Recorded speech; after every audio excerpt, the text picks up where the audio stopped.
முதல எழுத்தெல்லாம் ஆதிபகவன் முதற்றே உலகு.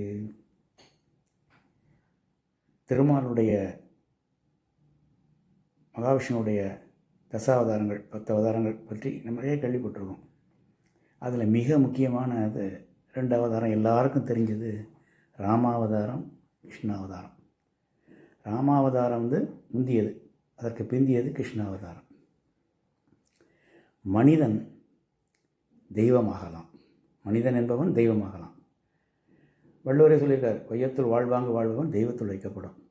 ஸோ மனிதன் தெய்வமாகலாம் அப்படிங்கிறதுக்கு எடுத்துக்காட்டு ராமாவதாரம். ராமர் மனிதனாக பிறந்தார், அவருக்கு தான் தெய்வம் தான் திருமாலுங்கிறது தெரியாது, தான் முக்கியமானது. தெய்வமே மனிதனாக வரலாம், இதற்கு எடுத்துக்காட்டு கிருஷ்ணாவதாரம், தெய்வமே மனிதாவதாரம். இந்த 2 அவதாரத்துக்கும் பல முக்கியமான சில ஒற்றுமைகள் வேற்றுமைகள், ரசிக்கத்தக்க ஒற்றுமைகள் வேற்றுமைகள் இருக்குது.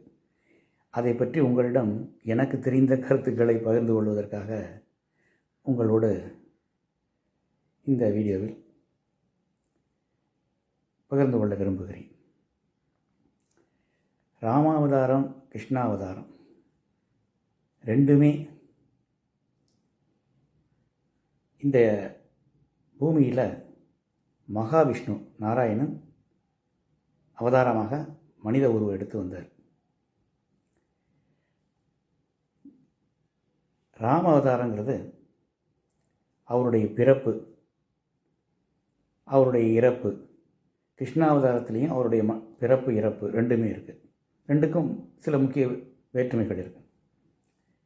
கிருஷ்ணர் கோகுலாஷ்டமின்னு அஷ்டமியில் பிறந்தார், நடுராத்திரியில் சிறைச்சாலைகளுக்கு கம்பிகளுக்கு நடுவில் பிறந்தார்.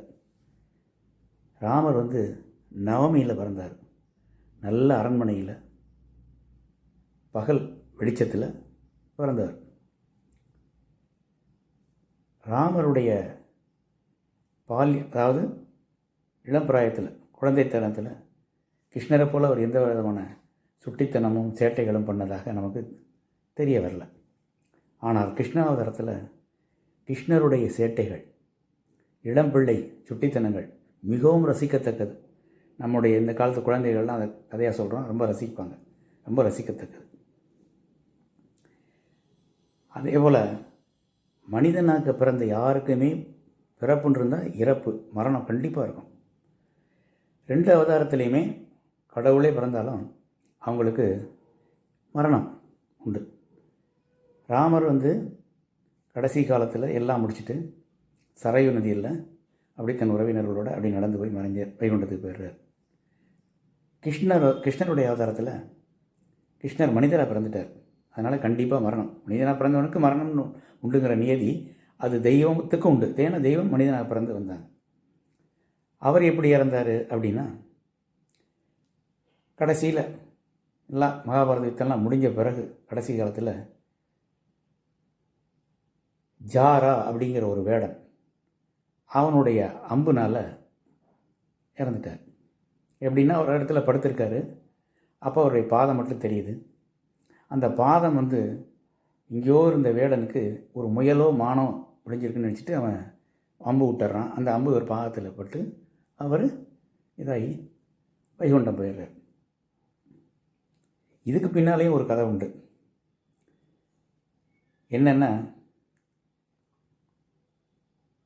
அறத்தின் தர்மத்தின் காவலனாக போற்றப்படும் ராமன் மரத்தின் பின் நின்று மறைந்து நின்று வாலியை கொன்று விட்டான். இதற்கு பல பேர் பல விளக்கங்கள் தருவாங்க. நான் எந்த ஒரு விளக்கமும் ஏற்றுக்கொள்ள முடியாது. ஏன்னா அறத்தின் காவலன் மரத்தின் பின் நின்று மறைந்து நின்று கொன்றது. தவறுங்கிறது தவறி செய்கிறது, தப்புங்கிறது தெரிந்து செய்கிறது. தவறு செய்கிறதுக்கு பிராயச்சித்தம் உண்டு அப்படிங்கிறாங்க. தப்புங்கிறது தெரிந்து செய்வது, தெரிந்தே செய்வது. ஆங்கிலத்தில் சொல்லணும்னா டெலிபரேட்டாக இன்டென்ஷனாக செய்வது. அதுக்கு பிராயச்சித்தமே கிடையாது. ஆனால் கடவுளாக இருந்தாலும் அதை போல் தப்பு செஞ்சுருந்தால் தண்டனை அனுபவிக்கணும்.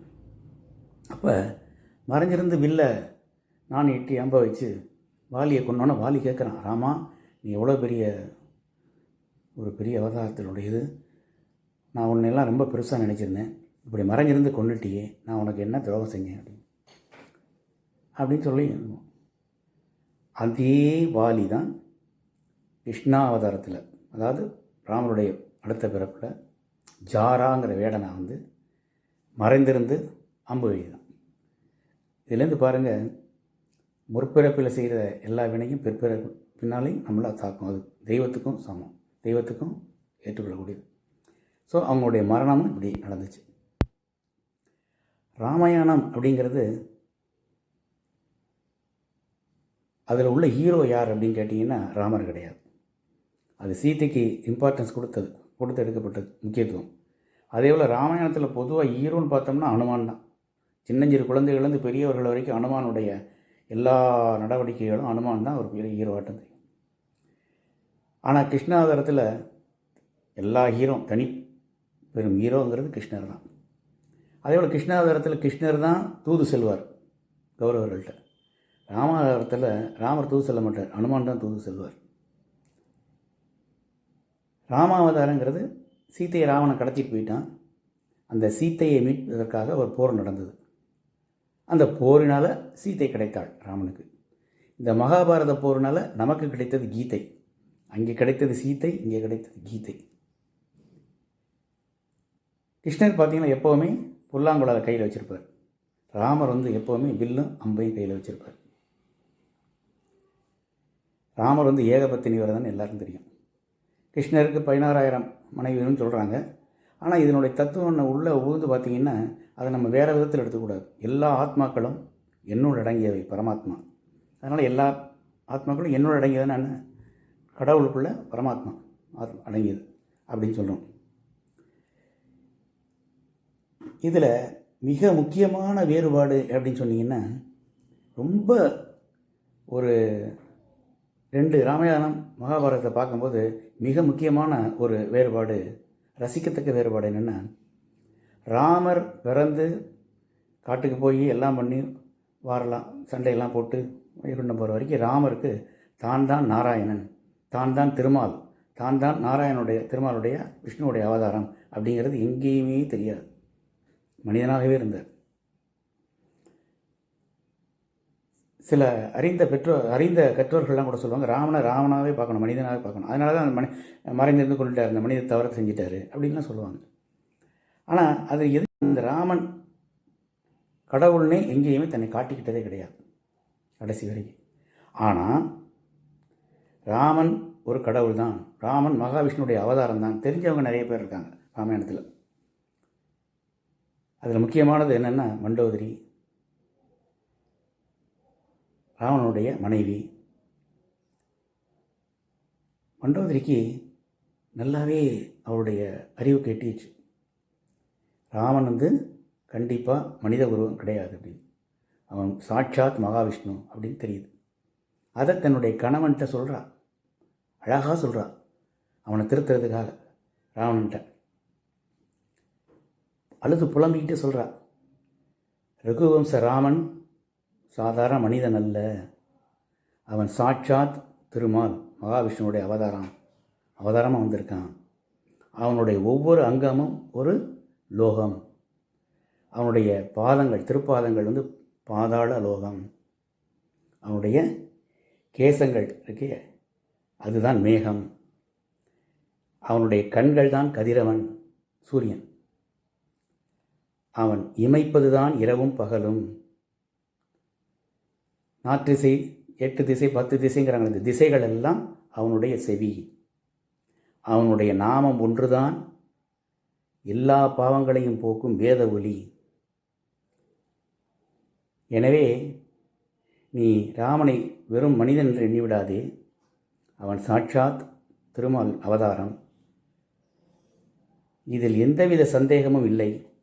அதனால் அவனோட கொண்ட பகையை நீ விட்டுவிடு, பகையை விடுத்து சீதாவை ஒப்படைச்சிருன்னு சொல்லும்போது மிக அழகாக சொல்கிறான். அவளுக்கு தெரிஞ்சிருக்கு. அதே போல் இந்திரஜித்துக்கும் ஒரு பீரியடில் தெரிஞ்சிருக்கு, ராவனுடைய மகனுக்கும். முதல்ல வீராவசனெல்லாம் பேசிட்டு போருக்கு போவான், நான் ராமனை கொள்கிறேன்னு. ஆனால் முடியாத காலகட்டத்தில் வந்து அவங்க தந்தைகிட்ட சொல்லுவான், தந்தையே நீ ராமனை மனிதன் எண்ணாத, ராமன் வந்து தனி மனித உருவம் கிடையாது, மகாவிஷ்ணு மனித உருவத்தில் வந்திருக்கிறாருன்னு சொல்லுவான். இதே போல் ஒரு சில பேருக்கெல்லாம் தெரிஞ்சிருக்கு. ஆனால் ராமன் தன்னை ஒரு திருமாலுடைய அவதாரம் காட்டிக்கிட்டதே கிடையாது.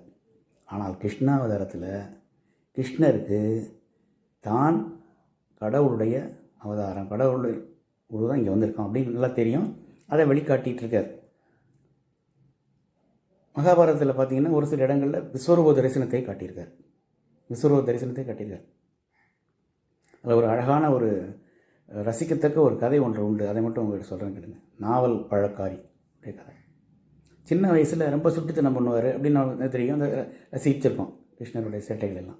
யசோதா மாதா உரலில் கட்டி போட்டுவாங்க அப்படின்னு. அதை போல் ஒரு சமயம் சேட்டை பண்ணிகிட்டு இருந்தார், கட்டி போட்டு விட்டாங்க. அப்போ நந்தகோபர் வரார், பார்க்குறாரு யசோதா, என்னம்மா குழந்தைய போய் கட்டி போட்டிருக்கு அப்படின்னு. அவன் ரொம்ப சேட்டை பண்ணுறான், அதனால் கட்டி போடு. குழந்தைன்னா சேட்டை தாம்மா பண்ணும், இப்படி கட்டி போடக்கூடாதுன்னு சொல்லி அவுத்து விட்டு விடுவார். நீ போய் வெளியில் விளையாடுன்னு சொல்லிகிட்டு இருக்கும்போது வெளியில் ஒரு குரல் கேட்கும். நாவல் பழம் விற்கிற ஒரு பாட்டி நாவல் பழம்னு கூறிகிட்டு வருவாங்க. அது ஒரு பருவத்தில் விற்கக்கூடிய ஒரு பழம். பருவம்னா சீசன் சொல்கிறோம் நாங்கள். அதில் வரும். அந்த பழத்தை கூவி விற்றுக்கிட்டு வராங்க. நந்தகோபர் சொல்கிறாரு கண்ணன்ட்ட, கண்ணா, அந்த பானையில் அரிசி நெல் இருக்குது, அந்த நெல்லில் ஒரு கை எடுத்துகிட்டு போய் இந்த நாவல் பழக்காரிகிட்ட கொடுத்தீங்கன்னா உனக்கு வேண்டிய நாவல் பழத்தை தருவாங்க அந்த அம்மா, நீங்கள் வாங்கி சாப்பிடு அந்த பாட்டிகிட்ட அப்படிங்கிற. அந்த காலத்தில் பண்ட மாற்று முறை தானே, ஒரு பொருளை கொடுத்து இன்னொரு பொருள் வாங்குறாங்க. அதுபோல் நெல்லை கொடுத்தாங்க அவங்க பழம் தருவாங்க. எடுத்துகிட்டு போ, நெல்லை ஒரு கை எடுத்துகிட்டு போ அப்படின்னு சொல்லி சொல்கிறார். உடனே இந்த கண்ணன் ஓடி போய், சின்ன குழந்தை 2 சின்னஞ்சிறு கையால் அழகான கையில் அந்த நெல் அள்ளிக்கிட்டு வெளியில் ஓட்டமாக ஓடியாரு. ஓடுற வழியெல்லாம் நெல் சதறுது. அந்த சின்ன கையில் மீதி நிற்கிற நெல்லை எடுத்துகிட்டு ஓட்டமாக ஓடி போய் இந்த பாட்டிகிட்ட, பாட்டி பாட்டி அப்படிங்க. பாட்டி குழந்தையுடைய அழகையும் வசீகரத்தையும் பார்த்துட்டு, என்னப்பா இந்த நெல்லை வச்சுக்கிட்டு எனக்கு நாவல் பழம் கொடு அப்படி. சின்னஞ்சிறு கை, அந்த கையினுடைய அழகு அவனோட வசீகரெல்லாம் பார்த்துட்டு பாட்டி கொடுப்பா அப்படின்னு. நெல்லை பாட்டி வாங்கிக்குது. கண்ணன் கிருஷ்ணர் நெல்லை கொடுத்துட்றாரு பாட்டிக்கிட்ட. பாட்டி வாங்கின பிறகு யோசிக்கிறாங்க, என்ன ஐயோ பாட்டி யோசிக்கிறேன்னு. நெல் கொடுத்துட்ட, ஆனால் எனக்கு நீ இன்னும் ஒன்று தரணும், முக்கியமானது தரணும், அது கொடுத்தா தான் நாவல் பழம் தருவேன்னு. இன்னொன்னா உடனே ஒரு அதிர்ச்சியில் கேட்குறாரு, அது என்னது, நான் அதான் நெல் கொடுத்துட்டேனே, நீ நெல் கொடுத்துட்ட இல்லைன்னு சொல்லலை, பழம் தரேன், ஆனால் இன்னொன்று முக்கியமானதை நீ கொடுத்தா தான் அந்த பழம் உனக்கு நான் தருவேன். என்ன பாட்டி அது? முக்தி, அந்த முக்தி எனக்கு கொடு, நான் உனக்கு பழம் தரேன். உடனே கிருஷ்ணர் பாலகண்ணன் திகைச்சு போயிட்டார், அதிர்ச்சி ஆகிட்டார். முக்தியா, அதை நான் எப்படி கொடுக்க முடியும் அப்படின்னு. உடனே இந்த பாட்டி சொல்லுது, கொடுக்க முடியுமா, உன்னால் தான் கொடுக்க முடியும், அந்த முக்தியை கொடுக்க வல்லவன் நீ தான், எங்கிட்ட நடிக்காத, நீ தான் அந்த சாட்சாத் நாராயணன், அந்த முக்தியை உன்னால் தான் எனக்கு கொடுக்க முடியும், அதை கொடு அப்படின்னு சித்தமாக சொல்லுது. உடனே அதிர்ச்சியும் திகைப்புமா அடைந்த பாலகிருஷ்ணன் சொல்கிறாரு பாட்டிகிட்ட, சத்தம் போடாத, நான் தரேன், உனக்கு எப்படி நான் மகாவிஷ்ணுன்னு தெரிஞ்சிச்சு அப்படின்னு கேட்குறாரு பாட்டிகிட்ட.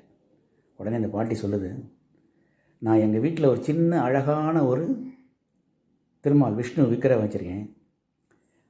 அந்த விஷ்ணு விக்கிரம் பெருசெல்லாம் கிடையாது, சின்னமான அழகாக விக்கிரம். நான் எப்போவும் நாவல் பழம் விற்க வரும்போது நாவல் பழ கூடையிலேருந்து 2 அழகான பெரிய பழத்தை எடுத்து அந்த திருமாலுடைய திருப்பாதத்தில் வச்சு கும்பிட்டு தான் நாவல் பழம் விற்க வருவேன். அது எங்கள் வீட்டில் இருக்கக்கூடிய அழகான விக்கிரகம், சின்ன விக்கிரகம். அதில் அந்த விக்கிரகம் எப்படி இருக்குன்னா, ஒரு கையை அப்படி ஆசீர்வாதம் பண்ணுறாப்புல ஒரு கை வச்சுருப்பார் நாராயணன். இன்னொரு கையில் திருப்பதியில் நீங்கள் பார்த்துருப்பீங்களே, பெருமாள் அப்படி கீழே வச்சுருப்பார் பூமியில். அப்படி இருக்கக்கூடிய ஒரு இதில் இருப்பார். அந்த கையில் ஒரு கையில் சங்கும் ஒரு கையில் சக்கரமும் இருக்கும் பெருமாளுடைய. இந்த 2 சங்கு சக்கரம். இது மனிதர்களுக்கு யாருக்குமே இப்படி இருக்காது. உள்ளங்கையில் ஒரு கையில் சங்கு ஒரு கையில் சக்கரம் இருக்கும் ஆசீர்வதிச்சுட்டு இருக்கும்போது. இப்போ நீ எனக்கு நெல்லை கொட்டுன பாரு என் கையில், அப்போ பார்த்தேன் உன் கையில் சங்கு சக்கரம் இருக்குது, அதனால் நீ தான் திருமால், வேறு யாருக்கும் இந்த இதுக்கு இருக்காது, நீ தான் நாராயணன், சாட்சாத் நாராயணன் புரிஞ்சுக்கிட்டேன், எனக்கு நீ முக்தியை கொடுப்பான்னு கும்பிட்டு காலை பிடிக்குது. உடனே சிரிச்சுக்கிட்டே உனக்கு முக்தி தரேன் பாட்டின்னு சொல்லி பக்தி கொடுத்தார். இந்த கதையிலேருந்து வேறொரு கருத்து இருக்குது. அதாவது ஆண்டவன் எந்த ஒரு தன்னை கும்பிடுறவங்கள்ட்ட எந்தவித படோபத்தையும் ஆடம்பரத்தையும் ஆணவத்தையும் அகங்காரத்தையும் எதிர்பார்ப்பதில்லை. சில பேர் விளம்பரம் பண்ணி கடவுள் கும்பிடுவாங்க, அதெல்லாம் விரும்புறதில்லை. எளிமையான ஒரு பாட்டி பாருங்கள், உள்ளன்போட உண்மையான அன்போடு கொடுத்ததை முக்தி கொடுக்குறார். அது ஒன்று. ரெண்டாவது, இப்போ நம்ம பேசிகிட்டு இருந்தாப்புல கடவுள்னு ஒரு சில பேருக்கு தெரியுங்க ராமாயணத்தில். ஆனால் இங்கே கிருஷ்ணரே தான் அப்படிங்கிறத பாட்டியை காமிச்சு முக்தி கொடுக்குறார். இது ஒரு மிகப்பெரிய ராமாவதாரத்துலேயும் கிருஷ்ணாவதாரத்துலேயும் ஒரு மிகப்பெரிய ஒரு இது. கிருஷ்ணாவதாரங்கிறது ஆசையை இல்லை, அது மண்ணாசைனால் வந்தது போர். ராமாவதாரத்தில் பெண்ணாசைனால் உருவான போர். ஆசை அறுத்த மீசை கடவுள்னு ஒரு பெருமாள் இருக்கார், தெரியுங்களா உங்களுக்கு? தான் திருவல்லிக்கணி பார்த்தசாரதி பெருமாள். ஆசையை அறுத்த மீசை பெருமாள். ஏன்னா ஆசையை அறுக்கிறதுக்காக பார்த்தசாரதியாக பார்த்தனுக்கு தேர ஓட்டினார். அவர் தான் பார்த்தசாரதி. திருவல்லிக்கணியில் உள்ள 108 திவ்ய, அதாவது இங்கே உள்ள 108 திவ்ய தேசங்களில் திருவல்லிக்கணியில் உள்ள திவ்ய தேசம். அந்த பெருமாள் தான் மீசை வச்சுருப்பார். வேறு எங்கேயும் அப்படி மீசை வச்சுருக்க பெருமாளை நம்ம பார்க்க முடியாது. ஆசையருக்கும் மீசை பெருமாள் பேர். இப்படி அழகான ஒற்றுமை வேற்றுமைகளோடு இருக்க இந்த ராமகிருஷ்ணர், ராமனும் கிருஷ்ணன் ஆண்டவனுடைய அவதாரங்கள். அந்த ஆண்டவனுடைய அவதாரங்களை நாள்தோறும் நம்ம மனசில் எண்ணி ராமா கிருஷ்ணா அப்படின்னு சொல்லி தினமும் நாராயணா நாராயணா லட்சுமி நாராயணான்னு ஒரு 10 தடவை சொல்லி அந்த முக்தியை அடையிறதுக்கு நாமும் முயல்வோம். நன்றி, வணக்கம்.